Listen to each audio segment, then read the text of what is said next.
Click করুন অ্যাপের bell আইকনে আর সাবস্ক্রাইব করুন এবিপি আনন্দ। সব সময় থাকুন খবরে।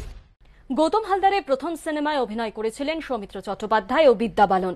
এছাড়াও গৌতম হালদারের পরিচালনায় একাধিক নাটকেও অভিনয় করেন তিনি। সৌমিত্রদার চলে যাওয়াটা একটা মহিরুহ পতন। আমার ব্যক্তিগতভাবে আমার সংসার, আমার ফ্যামিলি এবং সৌমিত্রদার ফ্যামিলি, মানে সকলে মিলে, পৌলমী, দীপা বৌদি, সৌমিত্রদার ছেলে, সৌমিত্রদা মিলে একটা পরিবারের মতো আমরা ছিলাম।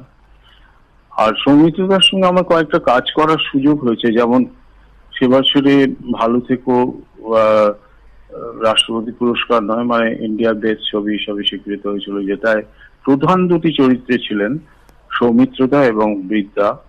আমাদের 1 মাস ধরে ওই র্যাডিসনে শুটিং ছিল, ফলে বিদ্যা বালনের ওটা ডেবিউ ফিল্ম।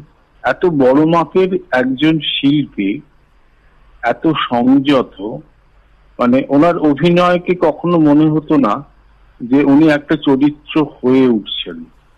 উনি মনে হতো উনি চরিত্রটাই, অর্থাৎ ওনার শরীরী ভাষা থেকে সংযত উচ্চারণ, এবং সেটা এত অবলীলায়, আমি সত্যি কথা বলতে এভাবে কাউকে দেখিনি।